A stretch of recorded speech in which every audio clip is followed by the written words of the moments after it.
Antes de cerrar el año, cerremos la temporada número 11 de Ser Nutritivo Podcast con nuestro ya tradicional episodio en vivo, con un revolucionario tema para entender los picos de glucosa, verdades y mentiras, de la mano de Héctor Infanzón, María Fernanda Sandoval y Carla Garza. Acompáñanos a contestar dudas como ¿todos los picos de glucosa son malos? ¿Los carbohidratos son siempre los culpables de los picos de glucosa?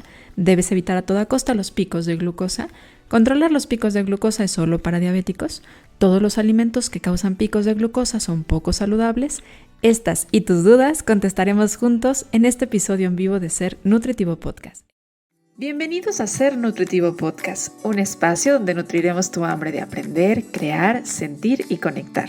Soy Griselda Jiménez y junto a grandes colegas de la salud y buenos amigos, compartiremos contigo ciencia y experiencia que nutre tu ser. Nuestra forma de vivir ha cambiado. Nos movemos menos, tenemos más y más constantemente acceso a los alimentos. Los alimentos que consumimos son cada vez más ultraprocesados y eso junto con muchos otros factores, como claro, también el estrés constante que vivimos las personas en el mundo occidental, ha ido generando que cada vez más personas tengamos problemas en el metabolismo de la glucosa. Por eso, publicaciones tanto digitales como libros o físicos, tales como el libro de la revolución de la glucosa, se han popularizado tanto en los últimos años y algunos de sus llamados trucos son ya parte del conocimiento popular de la población. Y aunque estoy segura que las intenciones de la autora son de buena fe y también he de reconocer que tiene una gran habilidad de hacer del conocimiento científico un conocimiento que se pueda divulgar, me parece importante que ampliemos un poquito y visibilicemos esto desde diferentes aristas, como lo hacemos en Ser Nutritivo Podcast, porque creemos que mirar desde diferentes ángulos del horizonte nos permite reconocer y utilizar de mejor manera y, por supuesto, con más pensamiento crítico la información que recibimos. Por eso, hoy para cerrar la temporada número 11 de Ser Nutritivo Podcast, estoy muy bien acompañada por tres maravillosos colegas que ya conoces. Ya los has escuchado en Ser Nutritivo Podcast en alguna de las 11 temporadas que ya tienes publicadas y que si no has escuchado te invito a que aproveches las vacaciones que nos tomaremos en los siguientes meses para que vayas y los escuches. Me acompañan por acá María Fernanda Sandoval. Bienvenida, Fer. Hola, Gris. Muchísimas gracias por invitarme otra vez a tu podcast que me encanta. Oye, yo soy fan del tuyo y qué emoción que tú estés en el mío. Me encanta eso. También por acá está Héctor Infanzón. Lo escuchaste recientemente en la temporada pasada de Ser Nutritivo Podcast hablando de hecho de sueño y diabetes. Y hoy vamos a hablar de picos de glucosa. Héctor, ¿cómo estás? Muy bien, perdón, Gris, muy emocionado de estar aquí compartiendo este foro con Fer y con Carla. Y creo que justo es un tema que nos ocupa a todos y me encanta que lo podamos reflexionar. Hoy me levanté y dije, hoy se va a poner muy bueno al final del día reflexionando y discutiendo. Entonces, listísimo. Va a poner bueno. Yo también tengo esa misma emoción de que así va a estar. Y Carla también nos acompañó en un episodio en temporadas pasadas donde hablamos de por qué no tenemos que enfocarnos en el peso cuando se vive con diabetes. Es uno de los ángulos del trabajo que hace Carla y su maravilloso equipo junto al equipo de Psicología de la Alimentación de Ana Arismendi. Y me da mucho gusto tenerte por acá, Carla. Bienvenida. Querida Gris, mil gracias por invitarme. Estoy muy contenta de compartir este espacio con todos ustedes. Muchas gracias. Gracias a ti, Carla. Y pues demos inicio y les platico que si es la primera vez que escuchan un episodio en vivo de Ser Nutritivo Podcast, aquí las reglas cambian, la dinámica cambia. El tema es entender la glucosa, ¿verdad? Los picos de glucosa, verdades y mentiras. Y vamos a hacerlo, para hacerlo de manera ordenada, bajo ciertas dinámicas. La primera se trata de analizar. Entonces, para analizar, vamos a abrir el micrófono, solo 4 minutitos para que esto se ponga bueno, seamos concisos, precisos y podamos ayudar a nuestra comunidad que está aquí presente a que comencemos a analizar un poco sobre los picos de glucosa. Y para eso me gustaría pedirte, Carla, que me ayudes a explicar qué son o qué es un pico de glucosa. Súper claro que sí, Gris. Me gustaría irme un poquito para atrás antes de hablar de eso, comenzando diciendo que el cuerpo humano requiere materia prima para poder hacer sus funciones. Y esa materia prima la encontramos adentro de los alimentos. Aquí me traje mi réplica. Maravilloso. Entonces, dentro de los alimentos encontramos esa materia prima y esa materia prima se llaman nutrimentos. O tal vez les suene más escuchar la palabra nutrientes. Entonces, gracias al proceso de digestión, nuestro cuerpo obtiene esos nutrimentos y ya que está como cortadito, todo chiquitito, digerido, se absorbe. Y a partir de aquí es que podemos escuchar como que a veces la gente dice, ya se están subiendo los niveles de azúcar en sangre, ¿no?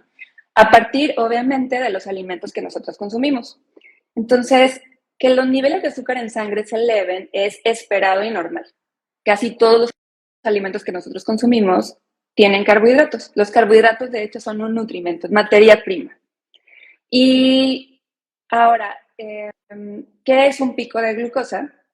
Los picos de glucosa son aquellos, vamos a decir, como elevaciones súbitas o niveles altos de azúcar en sangre en un periodo definido de tiempo. Entonces, a eso se refiere un pico de glucosa. Entonces, no sé si haya quedado claro o si tengan algo más que agregar. Creo que nos va dando una idea. Después de comer siempre va a haber una elevación de la glucosa. Esto no hay que llevarlo a pensar como algo patológico, es algo que ocurre. Necesitamos glucosa como materia prima y fuente de energía de nuestro cuerpo. Ahora, se ha popularizado mucho y cada vez mencionaba yo en la introducción que como sí hay muchas personas que por varias razones están teniendo problemas para metabolizar el azúcar, entre ellos también la pérdida de la fibra, de los alimentos naturales que ya no están tan presentes. Ahora mucha gente habla de que tenemos que aplanar los picos de glucosa, Fer. ¿Quién se beneficia de esto? En realidad, ¿todos deberíamos aplanar los picos de glucosa? ¿Tú qué piensas? Bueno, yo pienso que la mayoría de las personas que no viven con diabetes realmente no deberían de estresarse o preocuparse por este tema, ya que su cuerpo normalmente pues van a comer, como bien nos decía Carla, se van a elevar los niveles, es normal, es lo esperado, al final comemos para obtener energía y después el cuerpo pues lo va a bajar y van a ser niveles normales. En personas que viven con diabetes sí sería bueno ir monitoreando estos niveles de glucosa para que no se eleven tanto y pues al final no tengan otros problemas, ya sean agudos o crónicos, debido a estos picos de glucosa. Sin embargo, también, o sea, la evidencia como actual y lo que también vemos, por ejemplo, en este libro, La Revolución de la Glucosa, nos habla que hay ciertas personas que se van a beneficiar también de nivelar, ¿no? De aplanar estas curvas de glucosa, ¿no? Menciona, por ejemplo, las personas que viven con fatiga crónica, con probablemente temas de acné, problemas hormonales como síndrome de ovario poliquístico, que tengan demasiados antojos por cosas dulces, que a lo mejor acabas de comer y otra vez quieres volver a comer. Y en este caso, yo no los invito a que se estén monitoreando su glucosa, pero sí los invito a hacer cambios en su estilo de vida, en su plan de alimentación, que les ayude a, pues, que esta energía, por ejemplo, les dure más tiempo, en que no sé, por ejemplo, si no movían el cuerpo, pues que lo empiecen a mover y esto en sí ya va a tener como un beneficio, se van a empezar a sentir mejor, van a empezar a dormir mejor, etcétera. Pero eso no quiere decir que tengo que estar midiendo mi glucosa y saber si están planas o no están planas estas curvas. Simplemente voy a hacer cambios que probablemente también en una persona que vive con diabetes le van a ayudar a aplanar esos picos y aunque yo no tenga diabetes me voy a sentir mejor al hacer esos cambios. Interesante la forma en la que lo mencionas, porque ya empiezas a hablar de, a ver, no todo mundo necesita monitorearlo.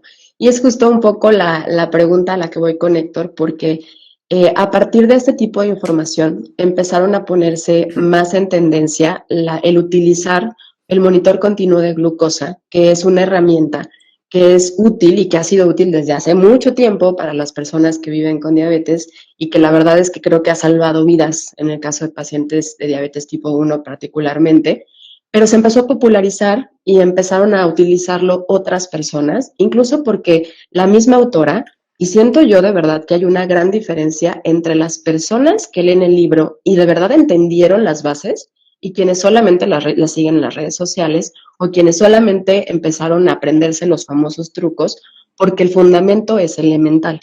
Pero ella habla del monitor continuo de glucosa, de empezarlo a utilizar y que fue así como ella empezó a entender un poco el impacto que tenían estos picos. Pero Héctor, tú desde la experiencia como educador de pacientes y acompañante de pacientes que viven con diabetes, el monitor continuo de glucosa, para alguien que no lo conozca, ¿qué es? ¿Y para quién es útil? O sea, ¿realmente es útil para cualquier persona? Muchas gracias, Gris. Me encanta esta pregunta y creo que es sumamente importante que se responda.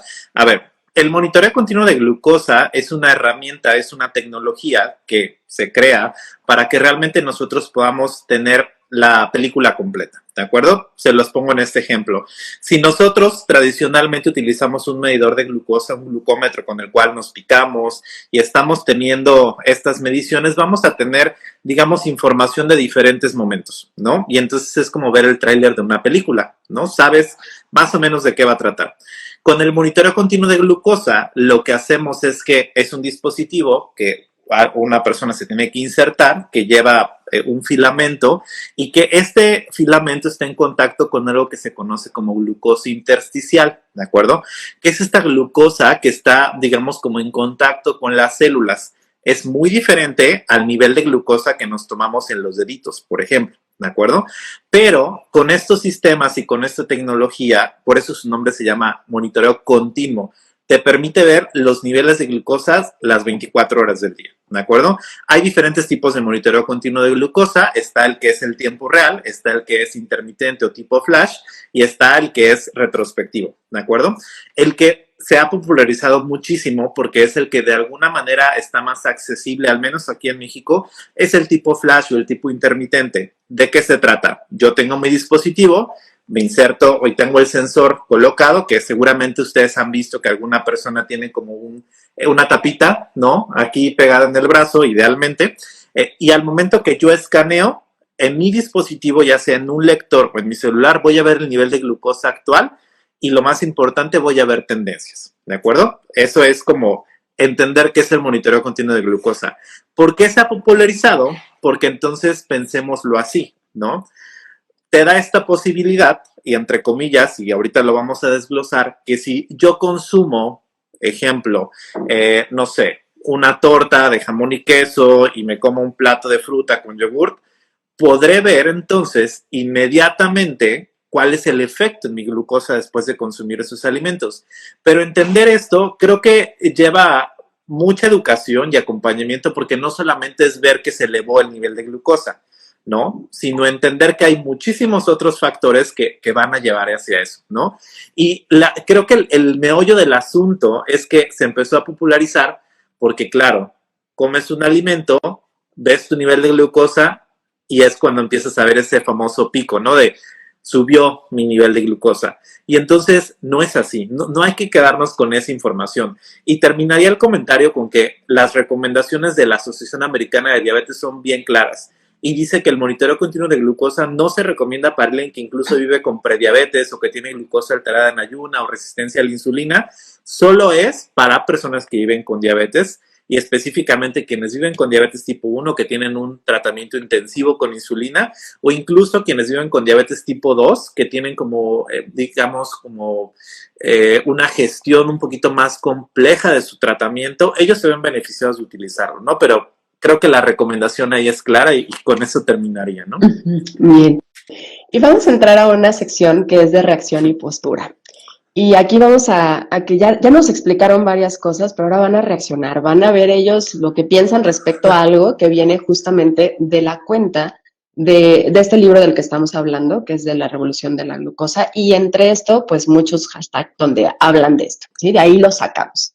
Y les pedirá también a la comunidad que está aquí presente que reaccionen, si ellos también opinan, digan que sí, que no, qué piensan respecto a, según lo que consideren. Y también los invito a que dejen sus preguntas. Hemos recolectado ya 10 preguntas, pero si hay más, las vamos a contestar hasta el final, así que vayan dejándolas para que las puedan localizar fácil en el signo de pregunta que está en el lado inferior derecho. Ok. Vamos a la postura, vamos a hablar de la reacción y postura. En esta sección, como les decía, les voy a leer a mis invitados, a uno de mis invitados, una frase que saqué de estas cuentas, y ellos van a reaccionar y nos van a decir qué opinan, ¿sale? Y esta pregunta también es para Héctor. Te dejé tomar aire, Héctor. Vamos directo contigo. Adelante. Fíjate, dice, los azúcares se convierten en glucosa y fructosa cuando los digieres. Todo lo dulce, frutas, galletas, frutos secos, chocolates, yogur azucarado y cualquier tipo de azúcar. No necesitamos comer azúcares. Comer demasiado azúcar crea un pico de glucosa. Están ahí para el gusto y para el placer. Reacciona. ¿Tú qué dices? ¿A favor o no? Y platícanos tu postura. Creo que, a ver, es esta parte como de tratan de dar un argumento, pero entran tal vez como en lo sensacionalista, diría yo, ¿no? Y como en el extremo en el que justamente no deberíamos de caer. Yo creo que estoy en desacuerdo y voy muy a favor de lo que decía Carla justamente al inicio. A ver, hay que entender que cualquier alimento que nosotros vayamos a consumir tiene nutrimentos, ¿no? Y que esos nutrimentos van a tener un efecto metabólicamente, fisiológicamente en nuestro organismo. Entonces, te voy a contestar esa pregunta. Hay un autor que justamente tiene un libro que se llama Sugar Surfing, me parece, y utiliza una frase en su libro que dice: la única curva plana de glucosa es de una persona que desafortunadamente no tiene vida. ¿De acuerdo? Uh-huh. Ahí está, ¿no? Entonces, justo sí dependerá tal vez de algunos alimentos, pero ahí de la composición del alimento tal cual, ¿no? Esta autora, y en estas frases, creo que habla mucho específicamente de aquellos alimentos que podrían tener carbohidratos de fácil absorción, ¿de acuerdo? Uh-huh. Como lo son las frutas que tienen fructosa, como lo son algunas galletas, como lo son algunos chocolates, pero también hay grasas y también hay proteínas. Y la realidad es que esos alimentos también, de alguna manera u otra, cuando se consumen en combinación, van a hacer que nuestro propio páncreas trabaje y entonces regule esos niveles de glucosa, ¿de acuerdo? Entonces, creo que es importante que entendamos como que, insisto eso, ¿no? Alimentos contienen diferentes nutrimentos, sí o sí van a tener un impacto en los niveles de glucosa, ¿de acuerdo? Pero que van a haber algunas otras, digamos, como vías o procesos en nuestro organismo que van a regular eso, ¿no? Ahora sí que nuestro cuerpo es maravilloso y nuestro páncreas, de quienes no vivimos con diabetes, se encarga de hacer eso, se encarga de regularlo. Entonces, creo que te respondería así. Perfecto. Pero esto es para ti. Tomar una cucharada de vinagre, cualquier tipo de vinagre, en un vaso de agua grande antes de la comida puede reducir el pico de glucosa de hasta un 30%. ¿Tú qué piensas? Porque este es uno de los famosos trucos y creo que de los más difundidos, y lo decía hace rato. Quedarte solo con esto me parece muy peligroso porque tiene su evidencia, pero tiene sus matices. Pero a ver, yo quiero escuchar a Fer, que es experta. Cuéntame. Exacto. A ver, yo revisé la evidencia hoy literal fui a PubMed y dije, a ver, ¿qué estudios hay? ¿Qué metaanálisis? ¿Qué revisiones clínicas? Y la verdad es que sí hay evidencia científica. Por ejemplo, el más reciente que encontré, que era un estudio clínico, que en realidad era chiquito, de 70 y tantas personas, que era en personas que viven con diabetes, decía que 30 mililitros de vinagre de manzana en realidad sí reducía sus niveles de glucosa de manera significativa, al igual que de colesterol y triglicéridos, comparado contra el grupo control. Todos tuvieron como recomendaciones de una dieta saludable, ¿no? También encontré como una revisión ahí sí muchísimos más estudios, pero también se enfocaba en personas que viven con diabetes y que hablaba de que el vinagre de manzana igual sí podía reducir los niveles de glucosa. Aquí lo tengo en, por ejemplo, 7 miligramos sobre decilitro, la hemoglobina glucosilada en 0.5%, los triglicéridos en 33 miligramos sobre decilitro, también el colesterol total, solo 6 miligramos sobre decilitro, etcétera, ¿no? O sea, si hay un mecanismo de acción, eso tiene que ver con el ácido acético, que en realidad no solamente lo encontramos en el vinagre de manzana orgánico, ¿no? Está en cualquier vinagre, de tinto, blanco, de el que quieras, y habla que, bueno, este vinagre inhibe la actividad de dos enzimas, disacaridasas y alfa-aminasas, que son los que van a bajar estos niveles de glucosa en sangre, y también reduce la velocidad de vaciamiento gástrico, ¿no? Entonces puede también provocar como una disminución en los niveles de glucosa. Ahora, les digo, si hay evidencia, otro en personas que viven con diabetes, no estoy hablando que entonces ahora todo el mundo debería de traer su botella de vinagre para todos lados, y también, o sea, creo que hablar como todo y como lo hablamos en la consulta de individualizar, ¿no? Por ejemplo, yo también veo muchos temas de salud digestiva y el vinagre también se ha visto, por ejemplo, en ciertos casos, por ejemplo, de gastritis, que nos ayuda a la producción endógena de ácido clorhídrico y puede mejorar los síntomas. Sin embargo, hay algunas personas que les cae muy mal, que les da agruras, que les da reflujo, que sienten, por ejemplo, en los dientes, que no les cae nada bien. Entonces a esas personas pues obviamente tampoco se los recomendaría que lo incluyeran, ¿no? Entonces, así como vemos que realmente puede tener un impacto que tampoco es como mega enorme, pero bueno, sí puede llegar a tener un impacto. También hay muchas otras estrategias que a lo mejor si el vinagre de plano no me gusta, pues puedo aplicarlas y no es como que de ley ahora tengo que hacer el vinagre todos los días, ni en todas las comidas, o que si no lo traigo conmigo me dé culpa porque entonces ya mis niveles se van a subir horrible.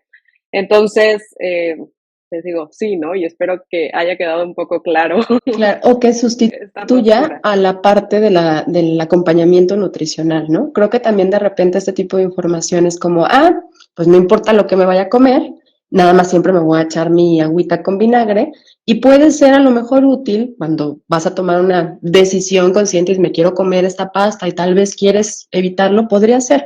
Pero ya si se vuelve una constante, creo que ya puede ser más bien una conducta ahí medio compensatoria, un tanto emocionalmente dañina. Entonces también hay que tener mucho cuidado en cómo se recibe esta información y esas importantes aristas que hace la consulta personalizada que ahorita decías, Fer. O sea, en el tema de salud digestiva y de individualizar, porque no a todo el mundo le cae bien.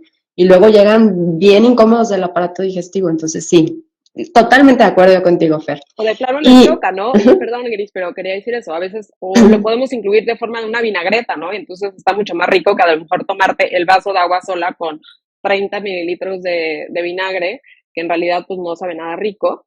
Y también quería aclarar que creo que también mucho de esto, y porque a mí la verdad se me hace un buen libro, el de la revolución de la glucosa, es que en redes sociales es donde se ha vuelto como no sé, hacerlo como una sensación, ¿no? Porque yo ahora leía el libro de El Método y en realidad ella habla como, a ver, si no lo consumes no pasa nada, te da muchas estrategias para meterlo, te dice que lo metas en forma de ensalada, que si no te cae bien que no lo hagas, que el 80%, el 80-20, pero a veces pareciera que muchas cuentas lo hacen como es la ley, ¿no? Entonces, eso es algo que creo que... Sí, y solo se quedan como con esa parte, ¿no? Extraen eso que llama la atención de la gente, que la gente lo ve como, ya encontré la panacea, ¿no? El problema ya quedó resuelto, pero no lo llevan, porque la verdad es que para mí también yo estoy de acuerdo, el libro está bien escrito, tendrá algunas cosas a lo mejor donde no esté totalmente de acuerdo y creo que esto se vale siempre entre profesionales, pero tiene una forma muy única de hacer información que para muchos nos cuesta trabajo llevar a la población en general y la verdad es que eso es admirable. Y este puede ser un recurso, pero no es el único recurso,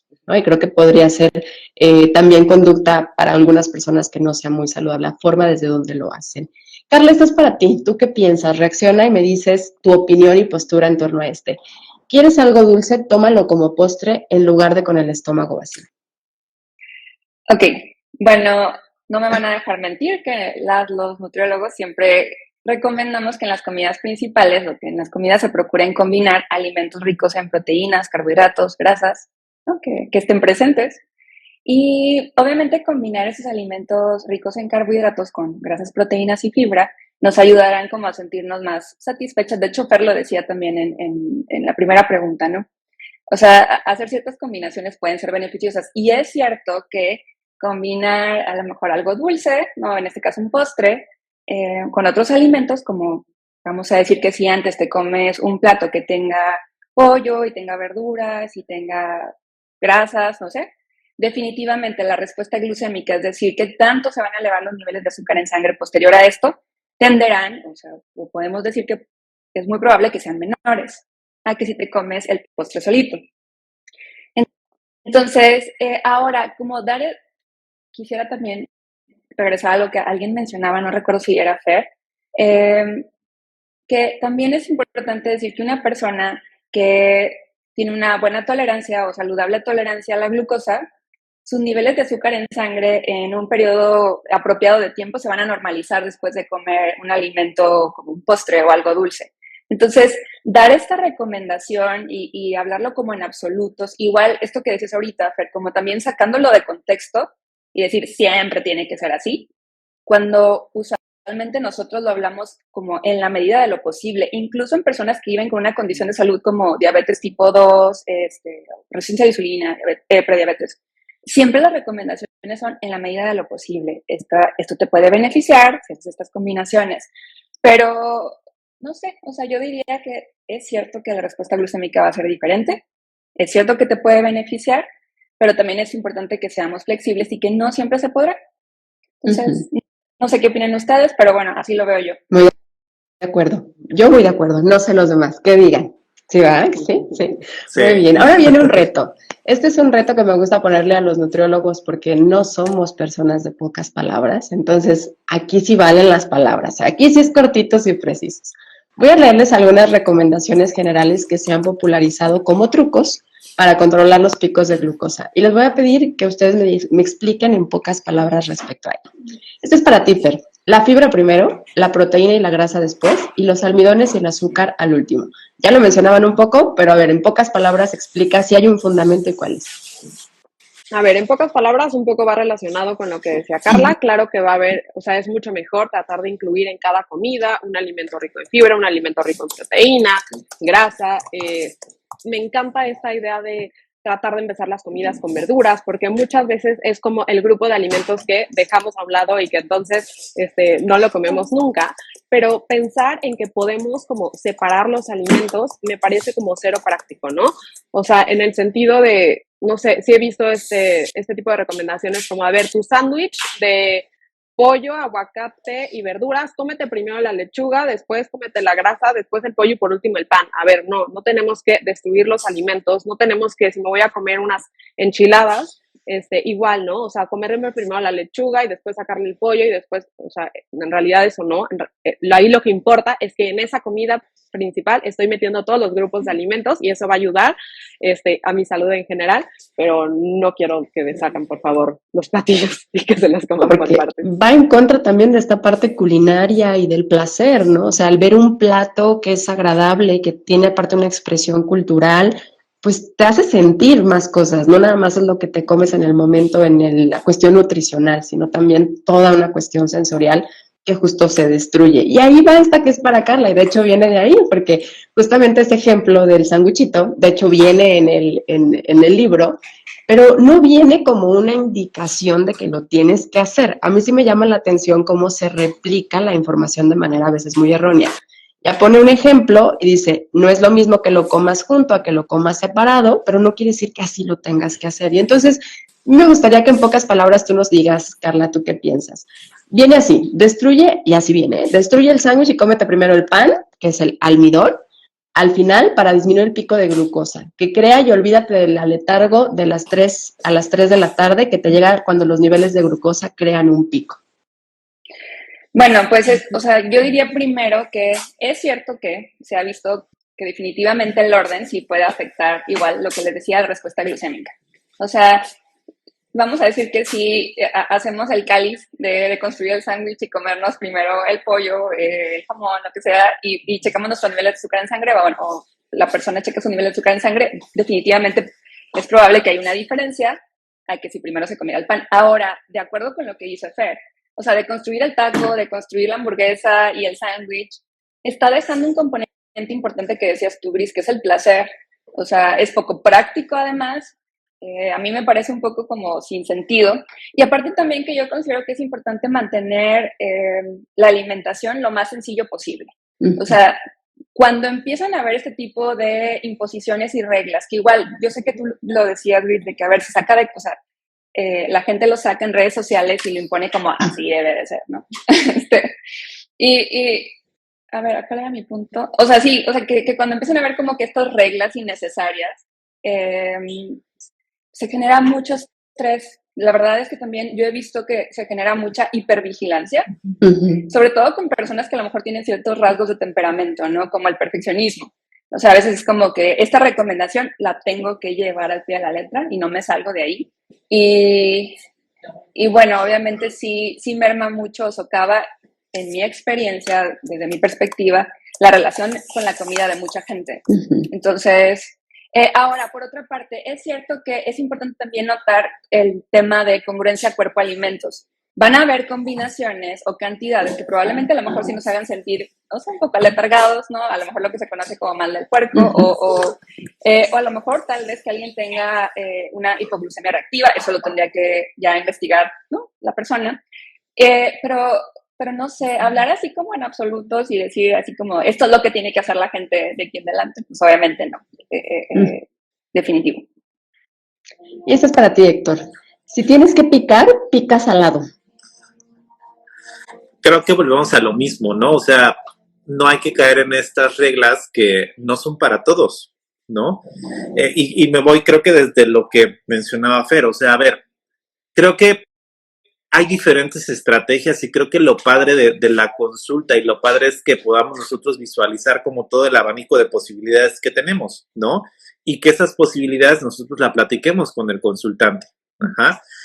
Justo quiero hacer una anotación de que yo tengo una paciente que vive con hipoglucemias reactivas y que también después ya le dieron inició con hipoglucemias reactivas y después ya le dieron un diagnóstico de disautonomía, ¿de acuerdo? Pero justo con el tema de las hipoglucemias reactivas, ahí sí, ¿no? O sea, se veía beneficiada de cambiar el orden de los alimentos o de no solamente consumir carbohidratos simples, ¿no? O de decir una fruta. Entonces, ahí sí mejor, ¿sabes qué? Acompaña la fruta con un par de semillas o con unos cuadritos de queso, lo que te haga más sentido y lo que se adopte al estilo de vida que tienes, ¿de acuerdo? Entonces, pienso que es esto, el hecho de que yo dé una recomendación de, sí puedes picar, pero solo cosas saladas, ¿de dónde surge? ¿No? Creo que si eres nutriólogo, cuestiónate de dónde viene esa recomendación y por qué sería, y si es para todos tus consultantes, o si de plano hay un consultante que no se va a ver beneficiado de esta recomendación, ¿de acuerdo? El usar vinagre de manzana, el orden de los alimentos, el consumir solamente alimentos que sean altos en fibra, el que realmente busquemos y estemos nada más consumiendo y eligiendo alimentos con una tabla porque dice que son de bajo índice glucémico, cuando de verdad que el cuerpo es tan maravilloso que cada uno de nosotros podría asegurarles que justo si nos sentamos a la mesa y compartimos un mismo platillo, vamos a tener efectos diferentes en nuestros organismos, ¿de acuerdo?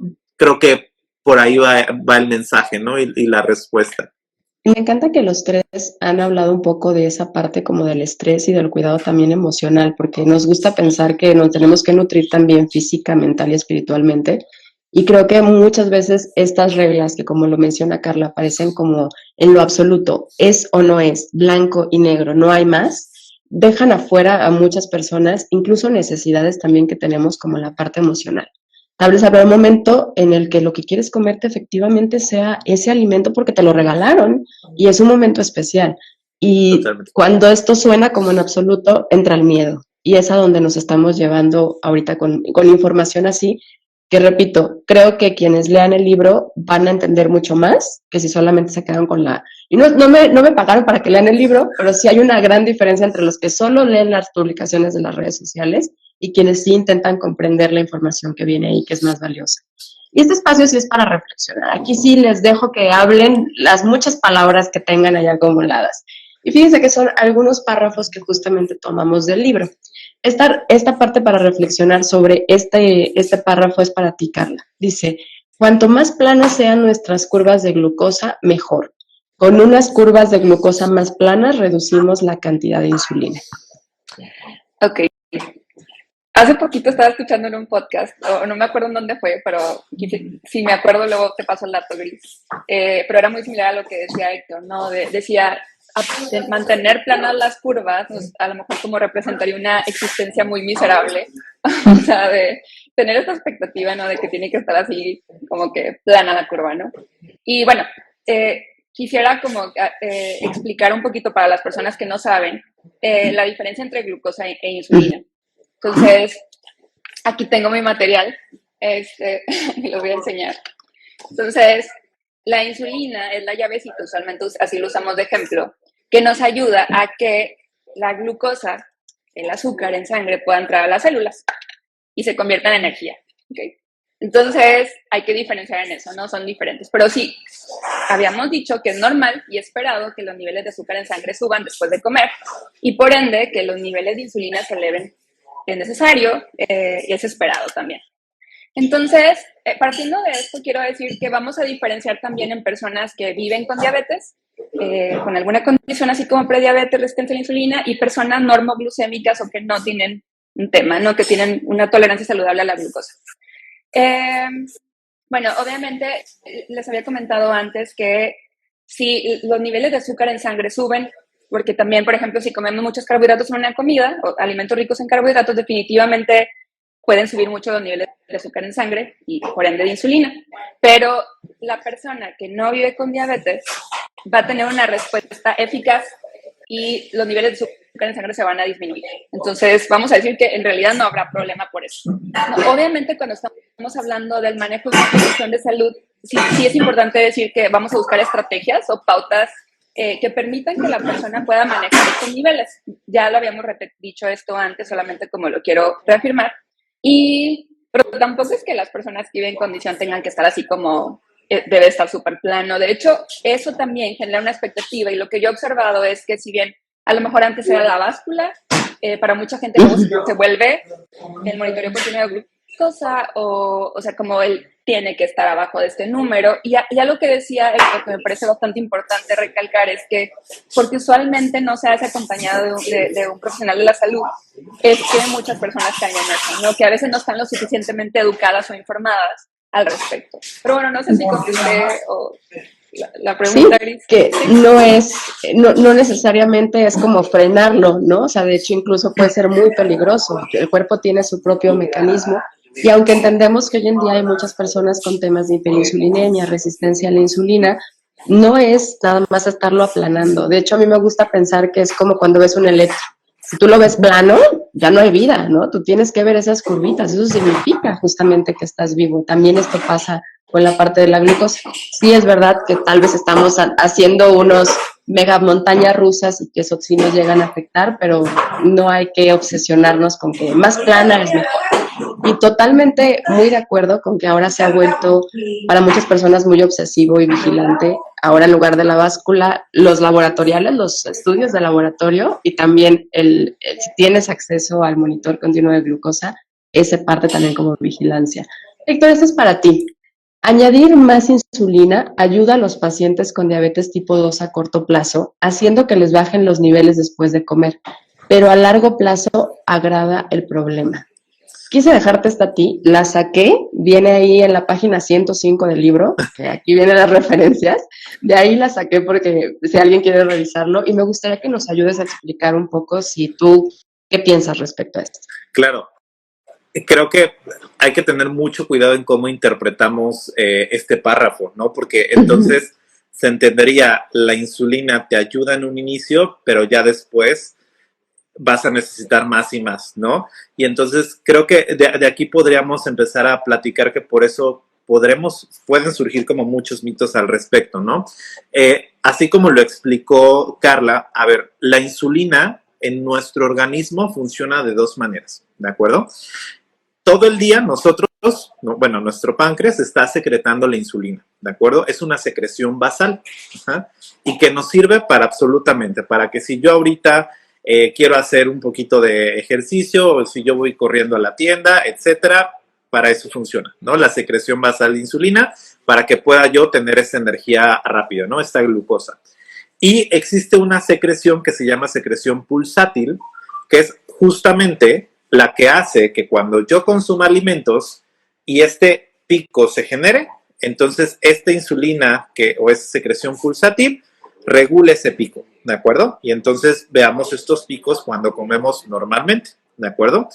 En una persona que ya vive con diabetes, específicamente diabetes tipo 2, cuando los niveles de glucosa han estado altos por mucho tiempo, y eso lo podemos ver con la hemoglobina glucosilada o con la glucosa en ayuno incluso, una de las opciones farmacológicas eventualmente es la insulina. Yo no soy médico, sin embargo, lo que les puedo explicar de manera general es que siempre se puede llegar a iniciar con esta prescripción de insulina basal que hace que los niveles de glucosa se regulen durante todo el día, ¿de acuerdo? Pero cuando ya vemos específicamente con ciertas estrategias como un monitoreo capilar o un monitoreo continuo de glucosa, que a pesar de que ya hay insulina, que el paciente está haciendo cambios, que está haciendo ejercicio, pero nada más empezamos a observar que esos niveles de glucosa siguen estando altos, sobre todo cuando comen, se prescribe esta insulina que se le conoce como rápida, ultra rápida o en algunos casos la insulina regular, ¿de acuerdo? Que es la insulina que nos va a ayudar a gestionar los carbohidratos de mis comidas, de mi desayuno, comida y cena, ¿de acuerdo? A medida de que este tratamiento va avanzando, la realidad es que uno esperaría, específicamente en diabetes tipo 2, que digamos que esos requerimientos de insulina que la persona o el consultante se va a administrar vayan disminuyendo, ¿de acuerdo? En algunos casos eso no es posible por tantos años que vive con diabetes y porque eventualmente el páncreas deja de funcionar, ¿de acuerdo? O deja de tener este funcionamiento tal cual de insulina. Entonces, por eso les mencionaba al inicio que hay que tener mucho cuidado sobre cómo interpretamos esto, porque la insulina es una opción segura, ¿no? Como tratamiento farmacológico para personas que viven con diabetes tipo 2. Y la realidad es que la cantidad de insulina que tú necesites como persona va a depender de muchos factores. De la edad, del sexo, del peso, de cómo estén tus niveles de glucosa, ¿de acuerdo? Y eso, la realidad es que les podría compartir y no sé si ustedes lo piensen así, pero es como un manejo dinámico. O sea, no hay algo como totalmente estático, ¿no? Y de verdad que hablar de esto es otro mundo, ¿no? Y entender que la misma insulina en sí, también estamos hablando de que es una tecnología, pero insisto mucho en eso, ¿no? Que es una opción segura como el tratamiento y no hay que entenderlo así, que vas a necesitar más a medida de que esos niveles de glucosa se vayan regulando. Creo que se puede tergiversar el cómo se lea esto, Sí. ¿no? No sé si Sí. quedó claro y no sé si ustedes Sonaba tienen alguna para otra idea. mí mucho como a condena, ¿no? E incluso pensando en las personas que lo puedan leer y digan, no, pues me rehusó y mejor no acepto inyectarme o aplicarme insulina, y a veces es lo que necesitan, ¿no? Y no dan ese paso porque tienen este tipo de información que los asusta más. Además hay mucha concepción negativa en torno a la insulina y pues ha ido evolucionando. También es una tecnología, como ahorita lo mencionabas, que ha ido evolucionando de manera muy interesante y no vemos los mismos problemas que se veían en las personas que antes aplicaban insulina con las nuevas tecnologías que se han aplicado.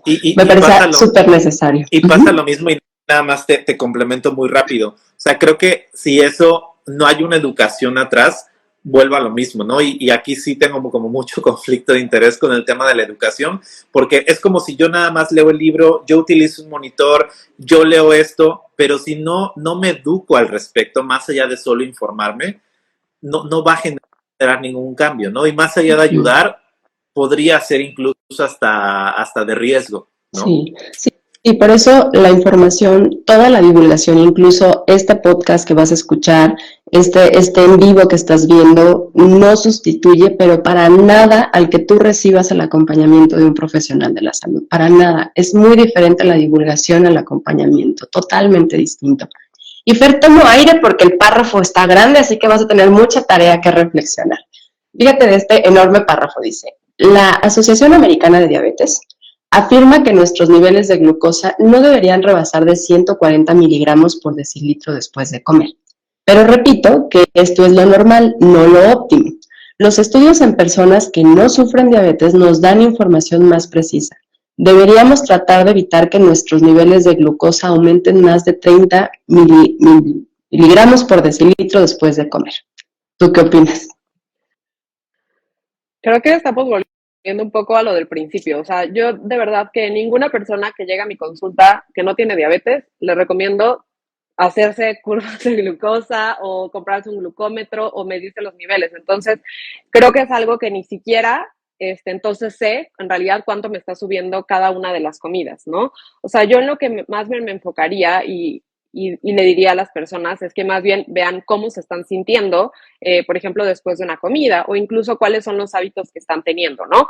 Por ejemplo, tal vez en algo en lo que sí podría enfocarme es, bueno, ¿a qué hora estás haciendo tu cena? ¿Cuánto tiempo antes de acostarte? ¿A qué hora te estás durmiendo? ¿Cómo está haciendo tu sueño?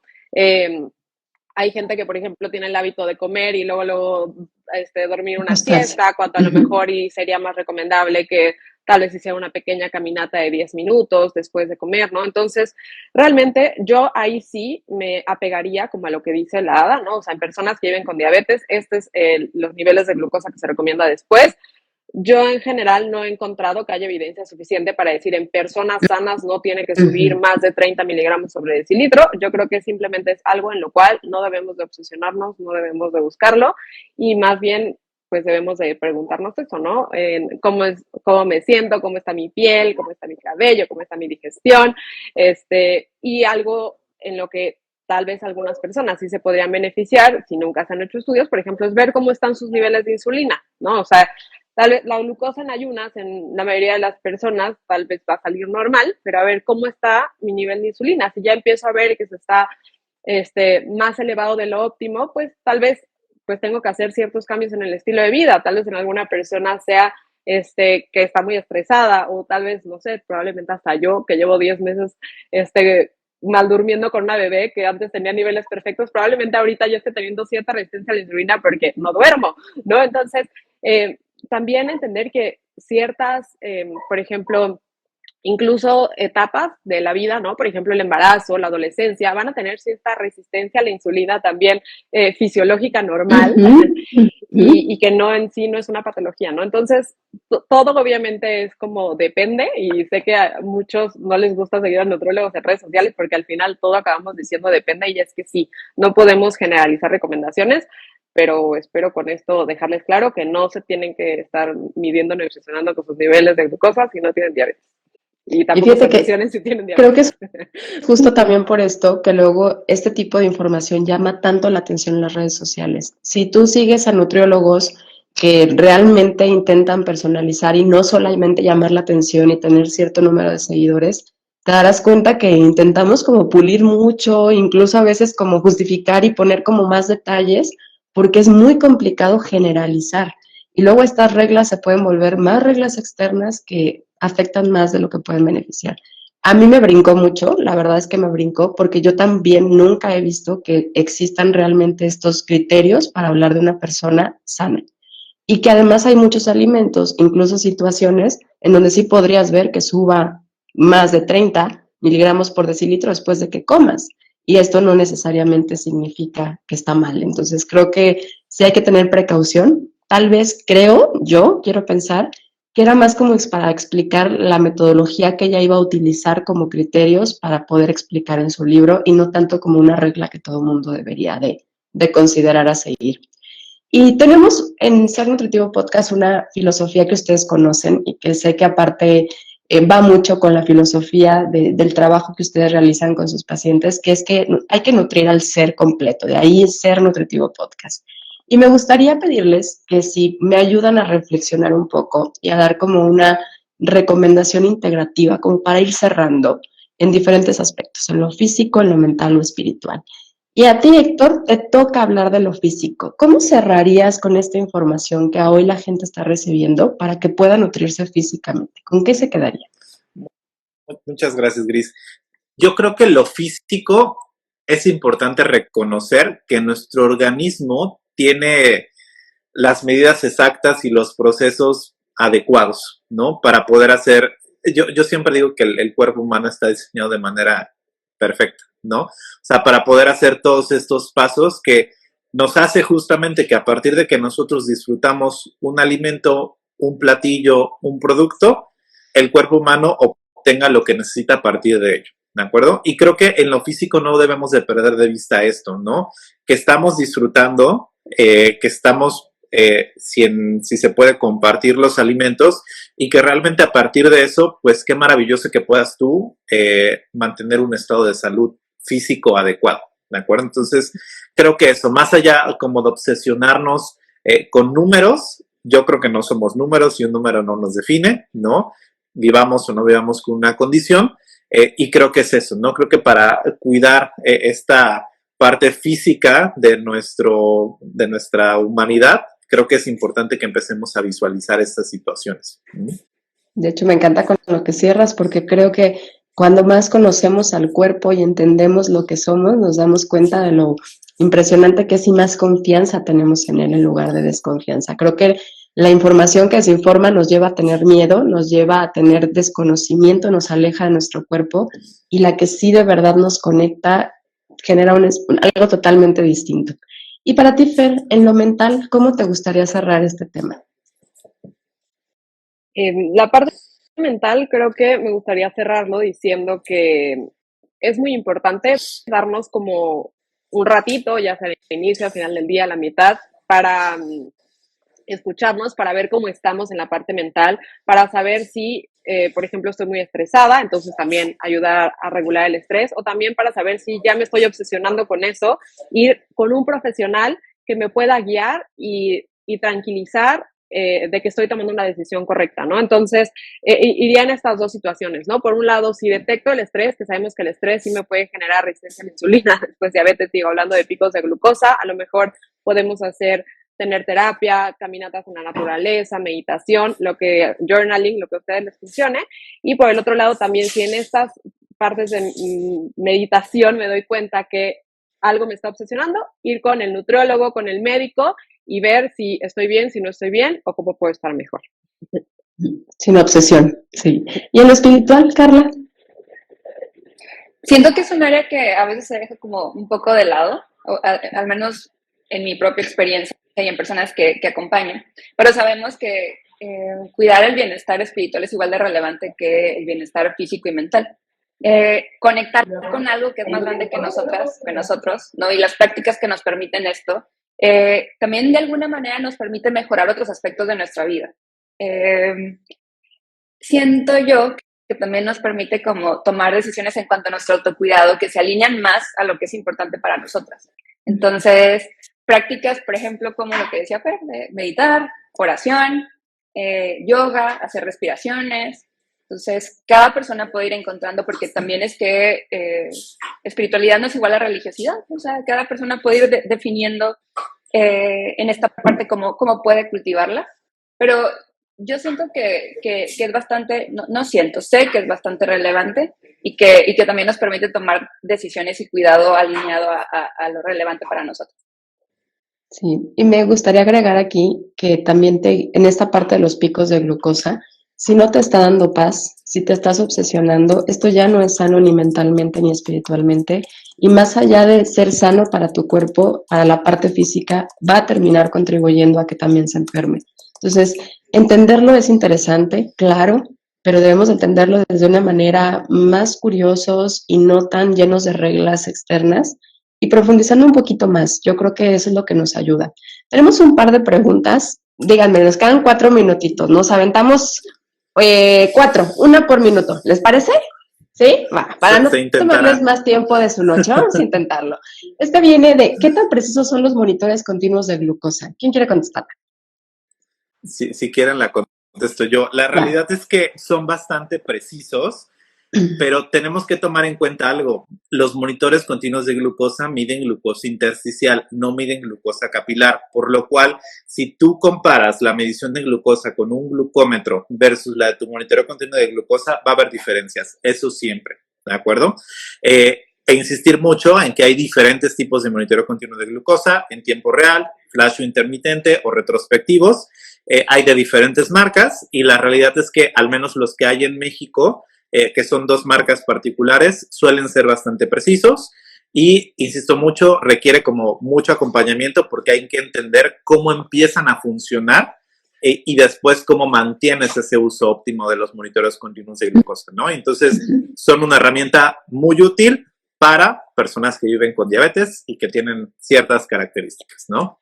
Y hay una pregunta justo del monitor continuo de glucosa que aparte se repetía por acá, así que esa voy a contestar, que dice, ¿qué tan necesario es que un paciente que vive con diabetes tipo 2 se mantenga utilizando el monitor continuo de glucosa por mucho tiempo?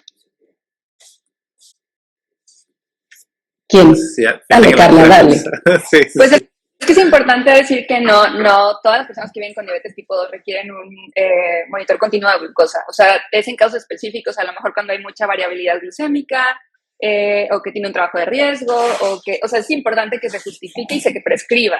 O sea, cuando hay algo puntual que se tiene que explorar, ¿no? Pero, pues, que se justifique, pues. Ok. Bien, viene por acá algo del vinagre y me gustaría que la contestes, Fer, porque hablaste justo del vinagre y te pusiste a investigar del vinagre, entonces creo que eres la persona perfecta para contestarle. ¿Qué riesgos identifican del consumo de vinagre de manzana de forma crónica para aplanar las curvas de glucosa? A ver, yo encontré que en realidad no hay un riesgo si se consume esa recomendación, ¿no? Una cucharada al día, 30 mililitros al día, 2 cucharadas, en realidad no hay más allá. Sí hay casos en los cuales ya entonces se vuelve un consumo demasiado elevado, donde se les pueden bajar sus niveles de potasio, de sodio, y hay un par de casos ahí que leí que acabaron en el hospital por eso, pero en general una cucharada o así no tendría un riesgo para la salud. pero si a ti en tu cuerpo no te cae bien, no es como decir, no sé, el pan no tiene riesgo para la salud, pero si yo como pan y no me cae bien, pues no lo como, ¿no? Entonces, un poco pasaría ahí. Personalizarlo. Y seguro habrá algún dentista, un odontólogo que va a decir, oiga, no, sí, a los dientes sí, el esmalte, el popote es importante, porque sí, a los dientes, al esmalte de los dientes sí les puede afectar un poco. Una pregunta más y nos despedimos, ¿les parece? ¿Qué diferencia hay entre los picos de glucosa y los picos de fructosa? ¿Impactan igual? Yo no. Y es que habla en el libro un poco de picos de glucosa y picos de fructosa. Así venía por ahí. ¿Ustedes qué piensan? ¿Impactan igual? Yo no estoy tan seguro y la realidad es que respondo desde el desconocimiento. ¿A qué se refiere específicamente sobre los picos de fructosa? Yo tal vez en lo que llegaría a pensar es tal vez en el índice glucémico. Me hace un poquito como más sentido. Me comprometo a investigar, me comprometo a hacer la tarea completa, pero no sé, Carla y Fer, si les suene como estos picos de fructosa. La verdad no, me siento igual que tú, Héctor, pero no sé, ustedes, Gris, pero, Me o sea, no. suena algo de que como en los 90s o así, ¿no? Surgió con que las personas como con diabetes, pues no sé, como para el metabolismo de la fructosa no se necesitaba la insulina, entonces empezaron como a consumir la fructosa creyendo que iba a ser más sano y que no iba a tener como tantos niveles, algo así. O sea, no lo tengo tampoco súper fresco. Sin embargo, pues después se dieron cuenta que podía tener como otras implicaciones a la salud, ¿no? Como, por ejemplo, incrementar los niveles de triglicéridos o incrementar el riesgo de hígado graso. Hígado graso.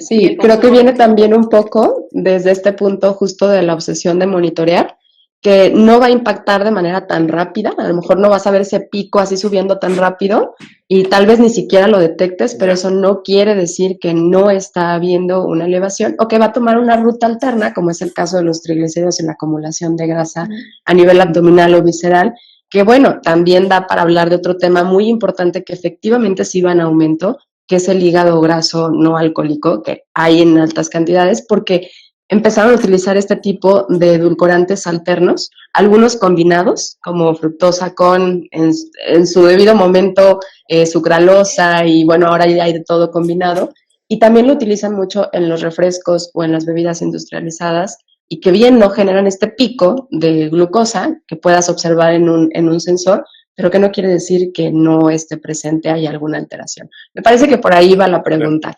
Y bien, por aquí la comunidad también nos fueron dejando algunos, me comprometo a escribirles. También venían por ahí algunas reflexiones que ellos iban haciendo de la importancia de la saciedad, de conectar con el momento de la saciedad, sumamente importante. Hay muchas señales que nuestro cuerpo nos da. El lenguaje de nuestro cuerpo es maravilloso, no solamente necesitamos aparatos para poder conocerlo.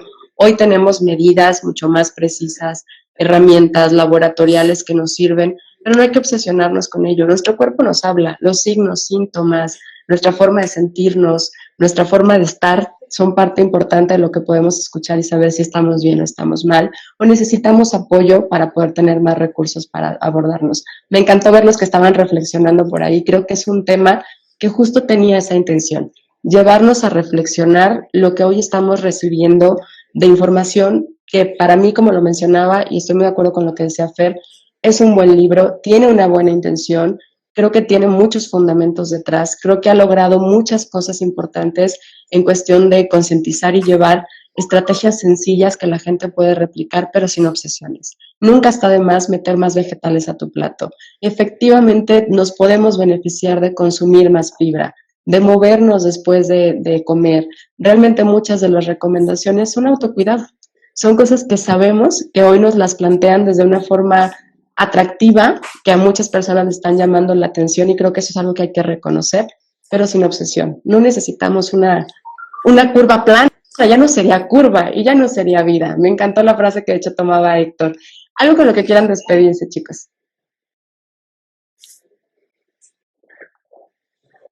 Nos quedamos en blanco. Yo creo que, no sé, esto me gustó mucho esto que dijiste, Gris. O sea, sí es importante que siempre todo llevarlo a contexto.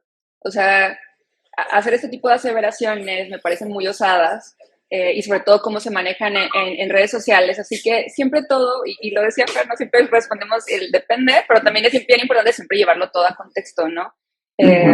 creo que es eso con lo que yo quisiera terminar. Sí. Gracias, Carla, y gracias por estar acá y ayudarme a terminar. Ha sido bonita esta temporada cortita, fue una temporada cortita, la temporada número 11, pero creo que muy valiosa. Héctor, ¿con qué te gustaría despedirte de la comunidad?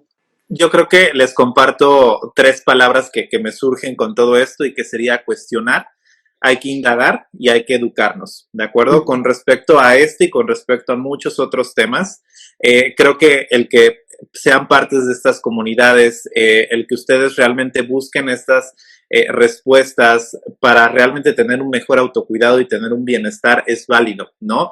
Pero que de pronto en este mundo de información que tenemos nos podemos llegar a perder. Entonces, saber que hay profesionales de la salud, como ustedes están viendo aquí a 3 excelentes profesionales de la salud, Gris, Carla y Fer, que estamos dispuestos, ¿no?, a dar este acompañamiento con este enfoque más humano, diría yo, ¿no? Más en entender a la persona. Entonces, creo que es eso. Y pues compartir mi frase del año con ustedes, que sería gratitud. La realidad es que me siento muy agradecido de formar parte de Ser Nutritivo Podcast, Gris, con el episodio que tuvimos de sueño y diabetes y con este final de temporada. La realidad es que muy, muy agradecido. Y pues bueno, Fer y Carla, un placer compartir este foro con ustedes. Gracias a ti, Héctor, por ser parte de esta comunidad. Esto lo hacemos todos juntos. Yo les digo que Ser Nutritivo Podcast es de todos porque no habría tantos episodios si todos fueran programa y no serían tan nutritivos sin nuestros invitados y ahora también nuestros pacientes que ya están entrando ya a las mesas redondas. Fer, ¿cómo te quieres despedir? Pues sí, creo que cerrar con que no es que los nutrólogos nos contradecimos, sino que sí, de verdad, la nutrición es súper individualizada, entonces le recomiendo tener como su nutri de confianza, de cabecera, al que le puedan escribir, o al menos yo soy esa nutróloga a la que le pueden escribir aunque no haya vivido en 6 meses, y me dicen, oye, Fer, esto aplica para mí, oye, Fer, ¿qué opinas de este suplemento? ¿Podría tomarlo o no tomarlo?